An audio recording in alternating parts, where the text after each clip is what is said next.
Hello and welcome back to the Smokin Layups podcast. I'm your host, Joey O, here with my co-host, Jack. Hey, what's up? Let's get it going. All right, everyone's excited, real excited for the playoffs here. And today we're going to do a quick playoff preview, not a full playoff preview, but a first round preview for the Eastern Conference. And we're going to keep things real simple. We're going to talk about the winner in each series. We're going to talk about the game spread in each series. And then we're going to talk about some exciting player props and player matchups within these series coming up. All right. And to get things going, we're going to start off with the 1 seed and favorite overall, the home team overall throughout the entire big tournament, the Bucks. They are 2.5 game favorites over the Heat.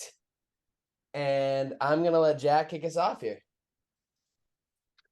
Um, well, to me, this is pretty easy. I don't want to make things too simple, but we just saw the Heat limp into the playoffs.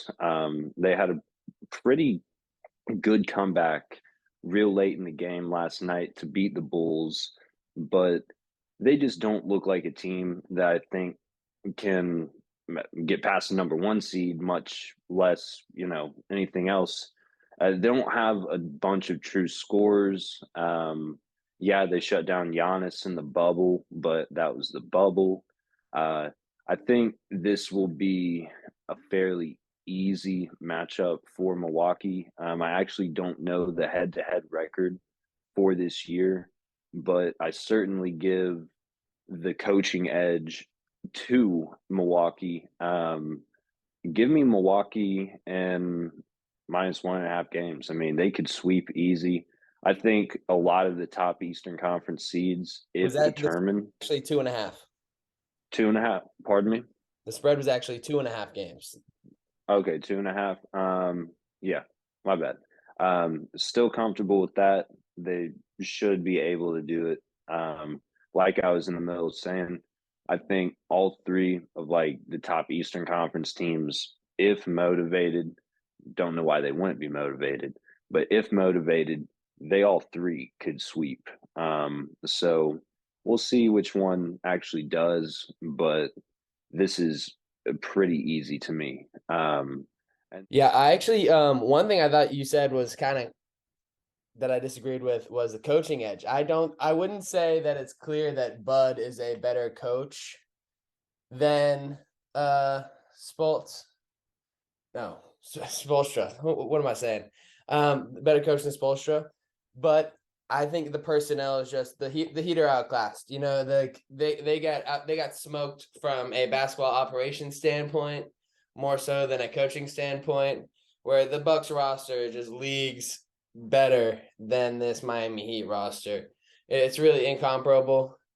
I agree with you. I think the Bucks -2.5. I think they will win. I think that means for them to win the series 4-1. Win in five. Win at home. Maybe they don't win both games in Miami. Miami comes through with a miracle game, but that's what they need. They need a miracle game at home to have any chance in this series. I think the Bucks are absolutely going to smoke the Heat here. the one player prop that I would get to is I would take Kyle Lowry under on points. The Heat might have to really rely on him to make some threes, really rely on him to put the ball in the bucket. And if Drew Holiday is on him, I just don't think that's going to happen. Drew Holiday is still an all NBA defender. Kyle Lowry is aging.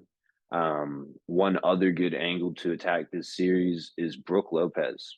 I love Brook Lopez this year. He's been a beast. He's going to see so many minutes on the floor.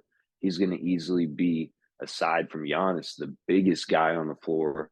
Bam Adebayo is good, but I think Brook Lopez provides a whole different kind of matchup issue for Bam than what we saw him do last night against like Vucevic. Um, in my opinion, Brook Lopez is a little bit more athletic. Vucevic does shoot the three, but Lopez is better at shooting the three. Lopez is way better at defense. So it's just going to be interesting to see how they manage him. I could see him having a huge series, but either way, uh, every way, I look at this, it's kind of total domination. The Heat are one of those teams where their pure grit and determination and grind gets them places. I don't think it gets them anywhere this year. So that's where I'm going to leave off. So I agree with your player props. Those unders, I think Kyle Lowry under, it's a great idea. I think a lot of the Heat players unders are a good idea. I think they are going to struggle to score against this Bucks team. I think Bam Adebayo specifically, he struggles to score against size, and he's going to have to go against probably Defensive Player of the Year or Defensive Player of the Year runner up Brooke Lopez, and they're going to have to go against Giannis, the best player in the world. So both of those things are a terrible matchup for him, and throwing Bobby Portis in there, the Heat are going to get destroyed on the boards. I would like all kinds of Giannis over for rebounds, Bobby Portis over for rebounds, even the abysmal rebounder Robin Lopez over for rebounds, Drew Holiday over for rebounds, all of them.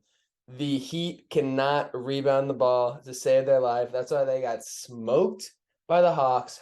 Clint Capella had 21 boards in that game. They got smoked on the boards again yesterday against the Bulls. Andre Drummond in 2023 was making a big impact in this game because the Heat cannot rebound the ball at all. And they crush those over rebounds for the Bucks. Okay. On to our next series. We are going to go with the Cavs versus the Knicks. The Cavs are 1.5 game favorites in this one, which means the spread is for them to win in 6. So in 6. So if the Knicks go 7, Knicks win that bet, obviously. And I am going to go with the Cavaliers on this one. Julius Randle's a game down decision for game 1, but he'll probably play. He's been out 2 weeks. If he doesn't play game 1, he'll play by game 2. I don't think it matters. The Cavs have too much size, too much defense. If they have everyone playing, if they're right, they can score on the Knicks. The Knicks have a good defense, but I don't think they have the ability to really turn it up. I think that's an issue that Tom Thibodeau teams have had in the past, where they play so hard during the regular season and they push their guys with all kinds of minutes during the regular season that it's hard to turn it up a notch in the playoffs. So I just we saw it against the Hawks a couple years ago when they were in the playoffs. They got smoked. They don't have another level to go to.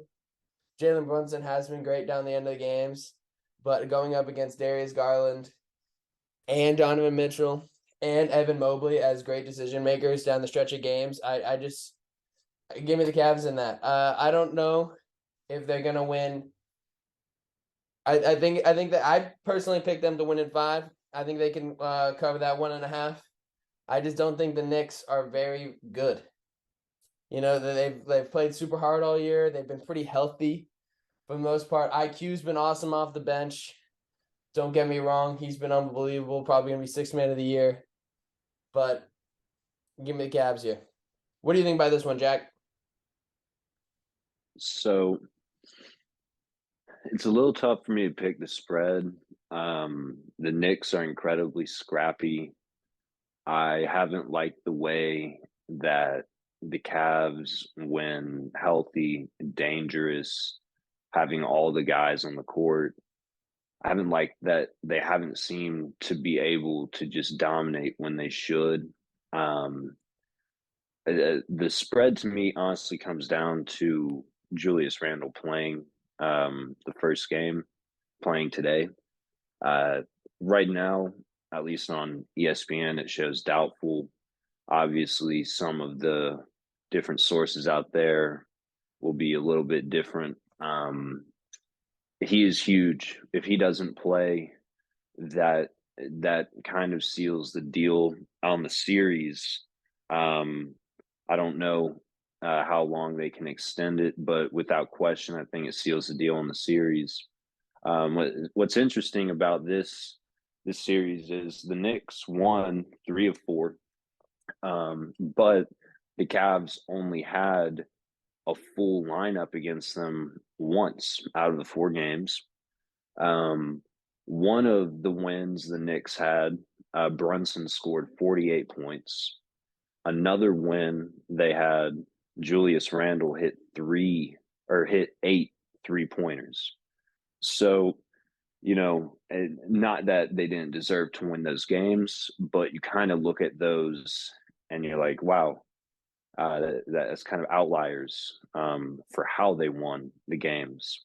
On top of that, um, just simple as this, D Mitch is him. All right. He loves playing against New York. All 4 games. Um, I think he played all 4. I know he played absolutely 3 of them. I think he played 4, but he dominated in every single one. Wait, actually, he did play 4, because I remember the 4th game is when Brunson scored 48. Donovan Mitchell had 42. So still pretty respectable. Um, I think it's going to be kind of poetic that Donovan Mitchell will get to send New York home. Stephen A. Smith has been talking a lot about it. Not to play into all of that nonsense, but I think what's clear is Donovan Mitchell is comfortable playing in New York. He's comfortable playing in the spotlight. I don't think New York has anybody to stop him. So, especially given the fact that now the Cavs are completely healthy, the game one, Randall might miss it. It's not looking good for the Knicks. If I need to pick the spread, then yeah, I'm picking the Cavs -1.5. But the Knicks are scrappy. If I had to give an edge to one of the coaches, unfortunately, you kind of just have to go with Tom Thibodeau. He has way more coaching experience in the playoffs than JB Bickerstaff, and that's just plain as day. So, is Tom Thibodeau great in the playoffs? No, he's not, but he's been there, and I think there's something to be said for that. So what do you think about that? Who would you give the edge to?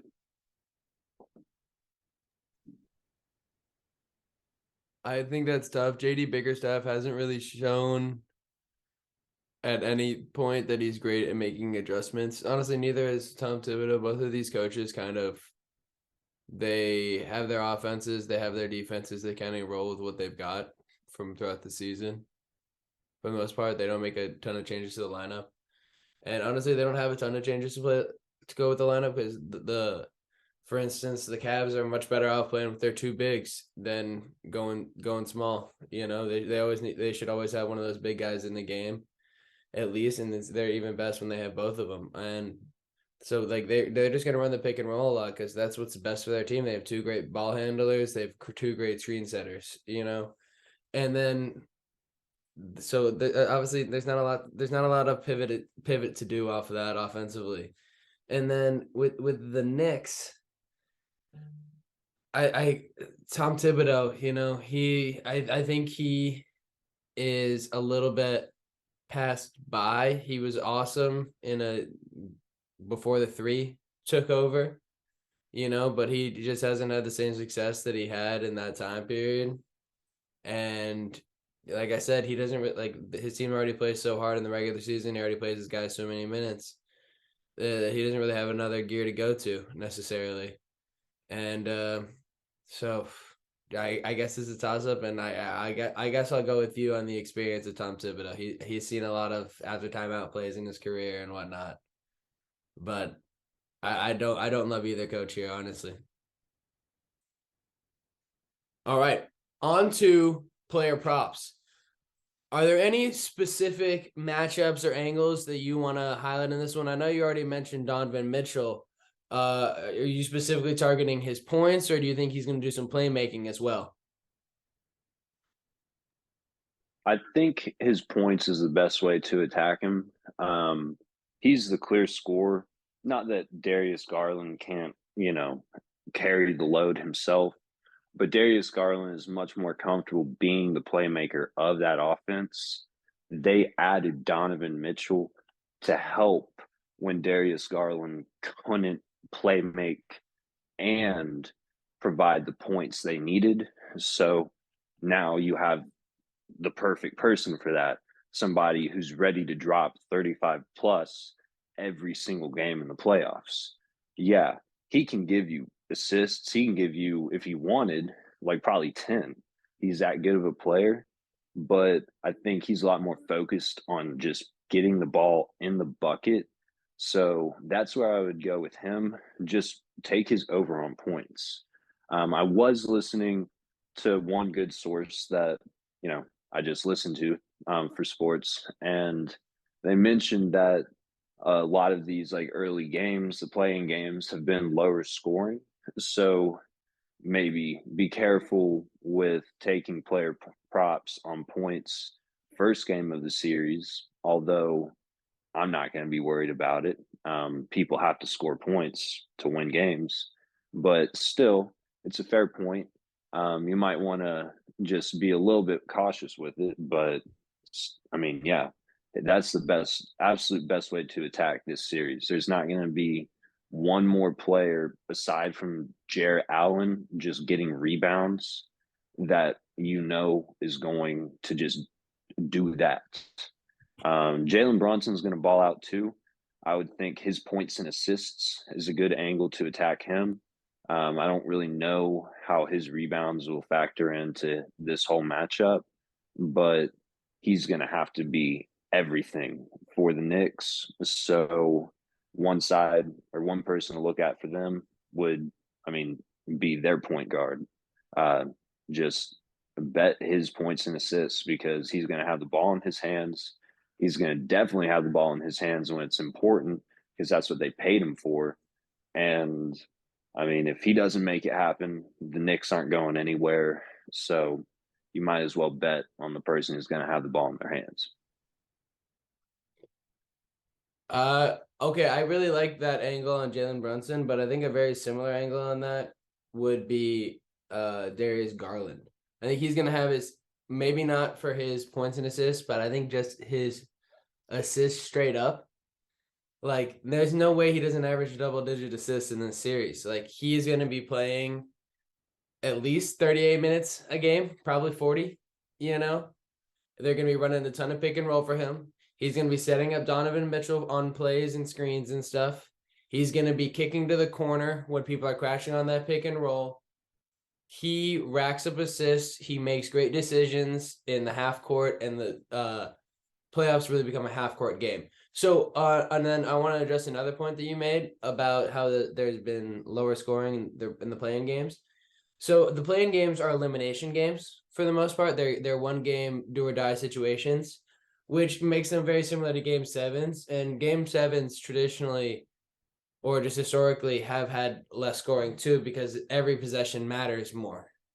I think these you mentioned you weren't scared about these player props.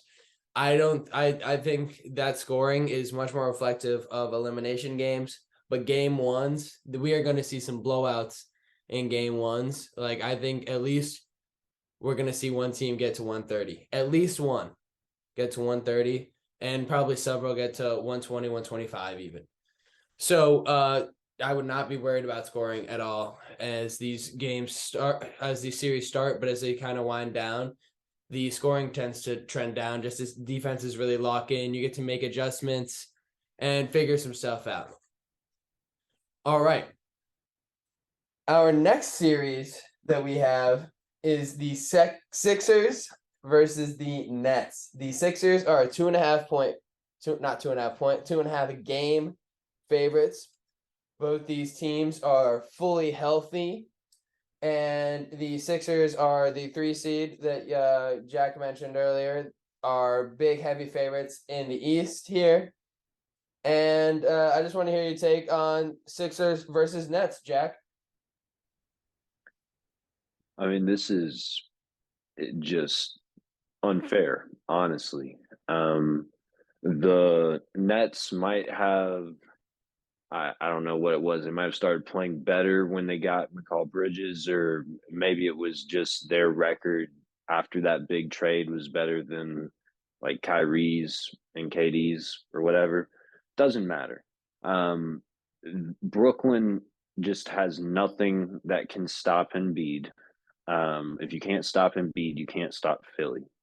Brooklyn had maybe two wins of note on the road this season. I looked at it.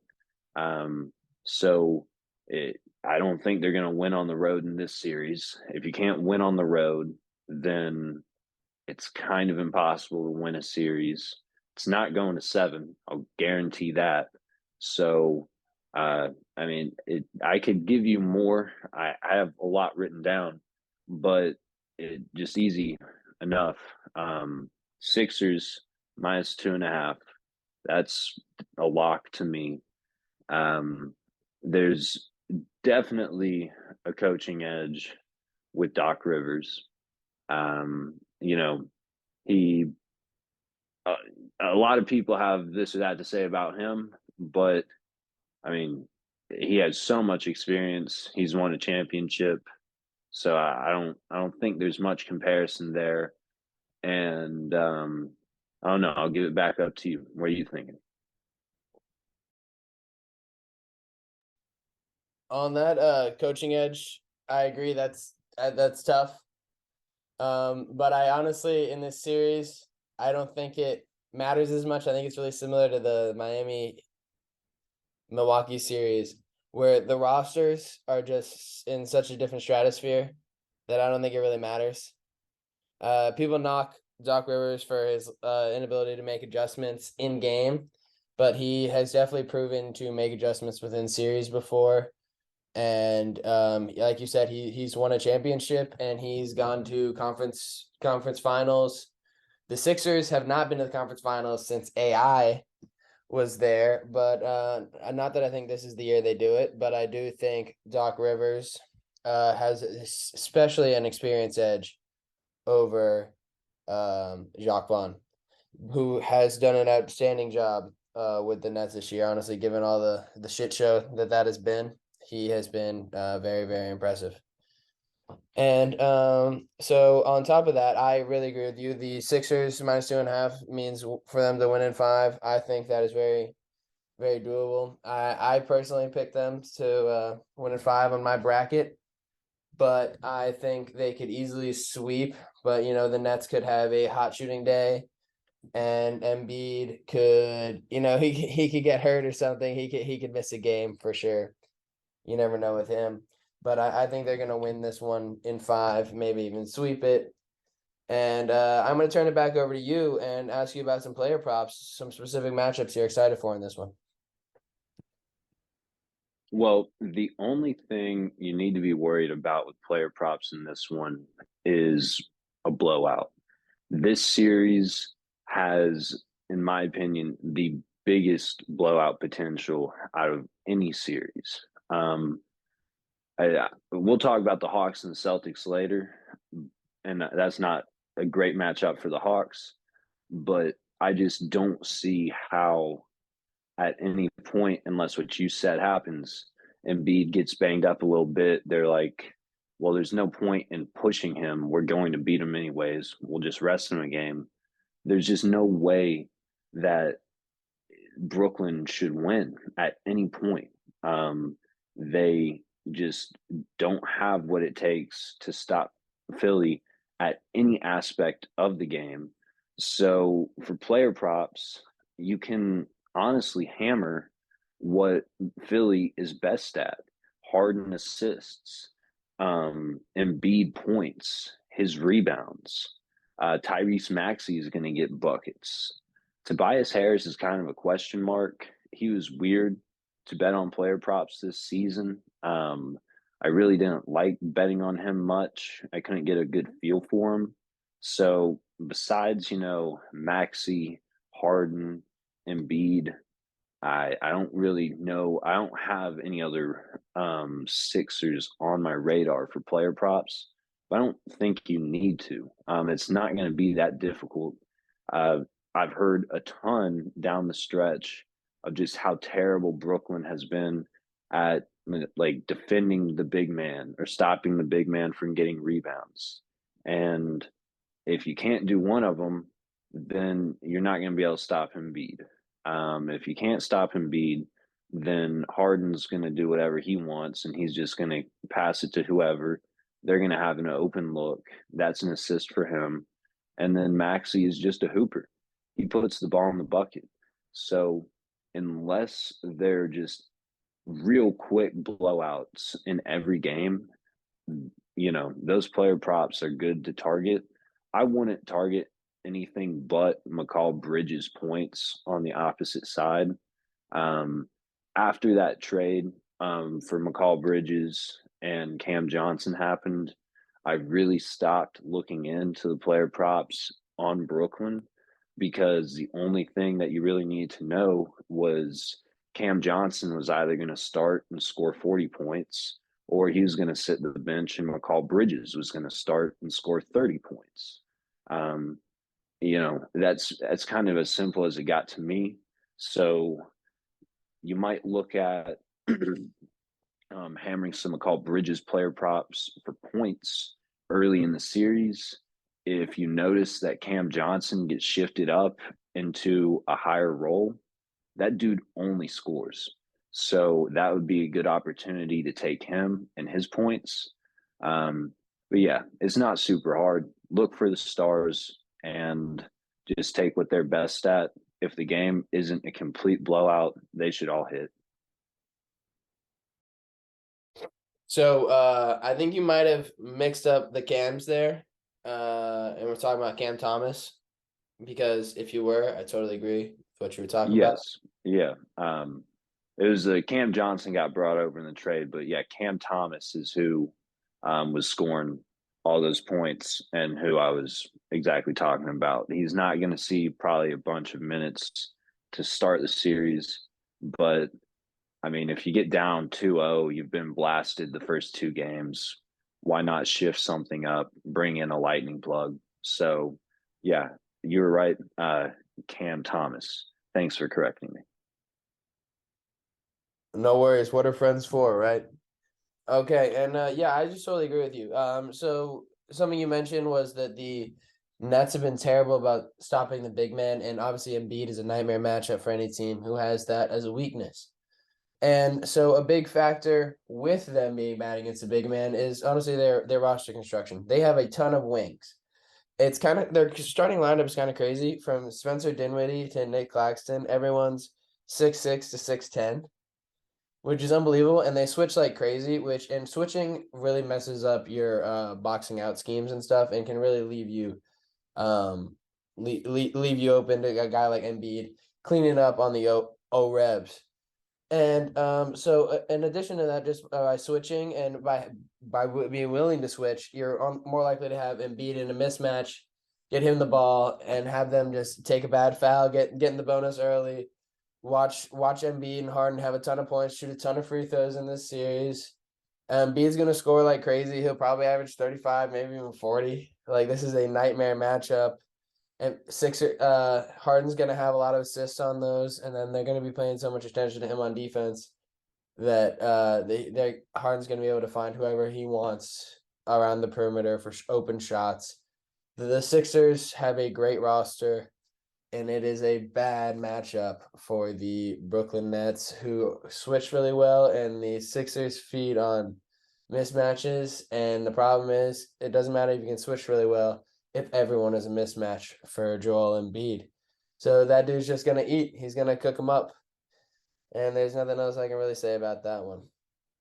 All right, on to the last series. This is our favorite squad, Celtics. 2.5 game favorites against the Hawks. I personally have picked the Celtics to win in 5. I think the Celtics are way more perimeter based than the Hawks are, of course, and the Celtics can shoot the hell out of the ball. And honestly, they're probably not gonna sweep because I don't think they're gonna be awesome from three for 5 straight games. but they can be really awesome from three in 3 home games and 1 road game very easily. And in addition to that, the Hawks have they have if they have Jalen Brown and Jason Tatum to try to cover, and they only have DeAndre Hunter and DeJounte Murray, who really have any business guarding those guys. Maybe Jalen Johnson you can throw at him, but I don't think he's ready to guard someone with guard skills like Jason Tatum just yet. Honestly, I'm going to toss this one back over to you. I see it as pretty black and white, so the floor is yours. Yeah, the one thing I'll disagree with you on is I'll take the Hawks side of the spread. What I'm about to say might kind of counteract that point, or that decision. The Hawks have been a dead even 500 team this year. They literally couldn't win enough to get above 500. They couldn't lose enough to get below it. So you might think, well, if they can't win enough, how would they win enough to cover that spread? I sort of see it as, well, if they were able to win enough against good teams, I could see them making it an issue against the Celtics. I just didn't like how the Celtics looked at the end of the season. Um, yeah, they had a great record. Yeah, they're still pulling off, I guess, 2 or 3 game win streaks consistently, but as somebody who watches them consistently and knows their team really well, I didn't like the brand of basketball they settled into at the end of the year, relying on a ton of threes and being okay to live or die by the three is not great. I don't want to get on my Celtics soapbox, but I'm very curious to see how Missoula does in the playoffs. I There's no way I would give him a coaching edge in this matchup. Honestly, he seemed reluctant or unwilling to even try out new offensive styles for the Celtics, and they're amazing. So yeah, you don't need to try to like reinvent the wheel with them, but when you're losing games and the main reason you're losing them is because all of your shots are 3 pointers and you don't make threes, and then after the game you say, well, if we're just missing open threes, isn't that the same as missing, good layups or something? That's not the same to me. They're just very content with living or dying by the three. The Hawks aren't good on defense. They're not going to win this series, but I could see the Celtics not having some good shooting nights. So I'll take the spread on the Hawks side. Um, be happy if it turns out the Celtics way. And the coaching edge, I already said. I guess I honestly don't think you can give a coaching edge in this matchup because I just don't think either coaches are great.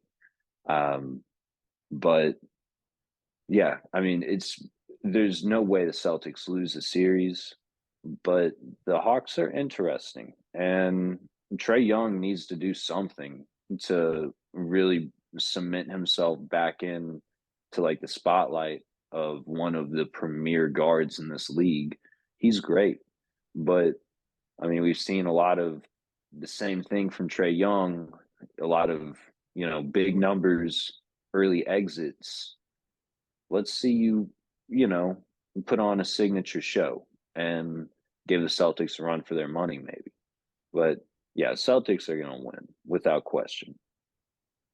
I'm going to quick disagree with you on the coaching matchup. I think Quinn Snyder is a much, much better coach than Joe Mazzulla. Joe Mazzulla makes no adjustments, and Quinn Snyder has a ton of experience on him. The Hawks obviously fired Nate McMillan earlier this year and replaced him with Quinn Snyder, and the guy's only getting more and more comfortable with this team. You saw what he did to. I think the Hawks have a better roster than the Heat. Yes, but still, you saw what he just did to Eric Spoelstra in that last series. Okay, on the player props, real quick. I don't really have any specific angles on this one. Maybe some Clint Capella rebounds, because the Celtics aren't great as a rebounding team.